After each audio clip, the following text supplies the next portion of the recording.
பிரியமான சகோதர சகோதரிகளே, இந்த நாள் வாக்குத்தத்த வசனங்கள் சங்கீதம் 27:7 பார்க்கலாம். கர்த்தாவே, நான் கூப்பிடிய நாட்களில் எனக்கு சத்தத்தை கேட்டு எனக்கு இறங்கி எனக்கு மறு உத்தரவு அருளிச் செய்யும்.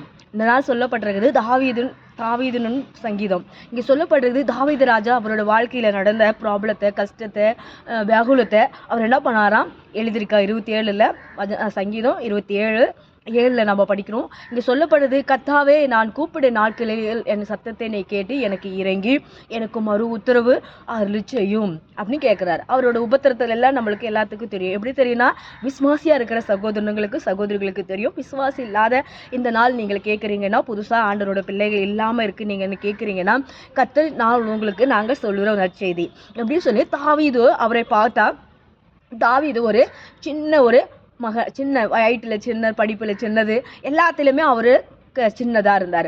அந்த சமயத்தில் ஆண்டவர் அவரை தெரிந்து கொண்டு அவருக்கு பிள்ளையாக மாற்றி அவருக்கு நல்ல ஒரு ராஜஸ்தானத்தை கொடுத்தாரு.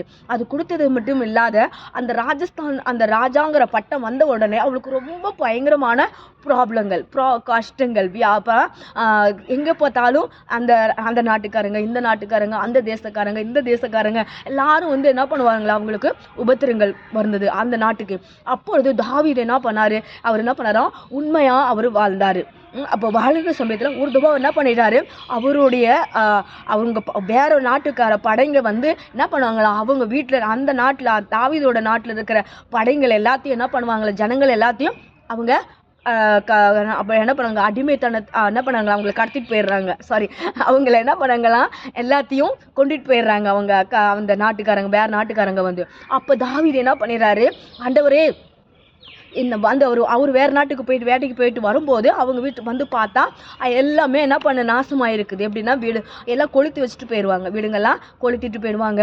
அதில் அவங்களோட மனைவிகள், பிள்ளைங்கள், அவங்களுக்கு ஆஸ்தி எல்லாத்தையும் எடுத்துகிட்டு போயிடுவாங்க. தாவீது மட்டும் இல்லை, அவர் கூட அந்த கிராமத்தில் இருக்கிறவங்க, அந்த நாட்டில் இருக்கிறவங்க எல்லாத்தையும், அந்த பெண்களை, பிள்ளைங்களை எல்லாத்தையும் என்ன பண்ணாங்களா, கடத்திட்டு போயிடுவாங்க. அப்போ அவங்க கடத்திட்டு போனதுனால அந்த கூட இருக்கிறவங்கள என்ன சொல்லுவாங்க தெரியுமா, நாங்கள் உமை நம்பி நம்ம வந்தோம், எங்களுக்கு பற்றி எவ்வளோ போராட்டங்கள் வருது, எவ்வளோ கஷ்டங்கள் வருது அப்படின்னு சொல்லி அவர் சொல்லும்போது தாவீது ஆண்டவரிடத்துல வேண்டுதல் செய்கிறார். அதான் இங்கே சொல்லப்பட்டிருக்குது, நான் கூப்பிடிய நாட்களிலே என் சத்தத்தை நீ கேட்டு எனக்கு இறங்கி எனக்கு மறு உத்தரவு நீ அருளி செய்யும் அப்படின்னு அவர் கேட்குறாரு தாவீது இடத்துல. உடனே என்ன பண்ணுறான், கடவுள் அவருக்கும் அற்புதங்களை செய்தார், அவருக்கு அதிசயங்களை செய்தார். 2 ராஜாக்களை நம்ம பார்க்குறோம். அவர் இழந்தது எல்லாவற்றையும் திருப்பியும் கொண்டு போய் அவர் கொண்டுட்டு அவரை ஆசீர்வதித்தார். இழந்து போனதை எல்லாம் அந்த கர்த்தர் என்ன பண்ணுவார், திருப்பி கொண்டுட்டு வரத்தக்கன அவருக்கு பலன் கிடைச்சிச்சு, ஞானம் கிடைச்சிச்சு. ஆண்டவர் என்ன பண்ணார், அவருக்கு உதவி செஞ்சார்.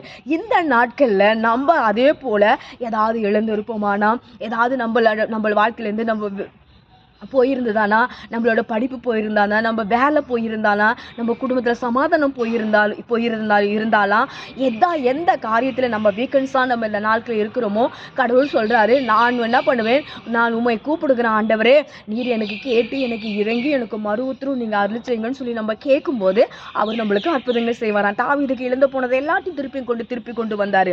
அவங்க எல்லாம் என்ன பண்ணாங்க, முறுமுறுத்திட்டு ஃப்ரெண்டுங்களாம் உட்காந்துக்கிட்டாங்க. தாவீதோ ஜெயித்தாரு, தாவீதோ துதித்தாரு, தாவீதோ அவர் இடத்துல மண்டாடினாரு. அதனால தாவீது திருப்பி கொண்டு வந்தாரு. ஆண்டவர் அவரை ஆசீர்வதித்தார். அதே போல கர்த்தர் நம்மளோடு கூட இருந்து நம்மளை ஆசீர்வதிப்பார். இந்த நாள் நீங்க கேட்கிற சகோதரிகளே, உங்களையும் ஆண்டவர் என்ன பண்ணுவாரா, நீங்க இழந்தது எல்லாத்தையும் திருப்பி கொடுப்பாரு. உண்மையா நம்ம ஜெபிக்கும் போது, உத்தமமா நம்ம வாழும் போது கர்த்தர் நம்மளோடு கூட இருந்து நம்மளை ஆசீர்வதிப்பார். சங்கீதம் 27:7 இந்த வசனத்தை நீங்க கேட்ட உடனே உங்களோட வாழ்க்கையை, உங்க குடும்பத்தை, உங்களோட பிள்ளைகளை என்ன பண்ணும், ஆண்டவரே நாங்க புதுசா கேட்கிறோம், எங்கள் வாழ்க்கை இருக்கிற எல்லா பிரச்சனைகளும் மாற்றி எங்களை ஆசீர்வதிங்கன்னு சொல்லி நம்ம கேட்கும்போது கர்த்தர் உங்களை ஆசீர்வதிப்பாராங்க. God bless you.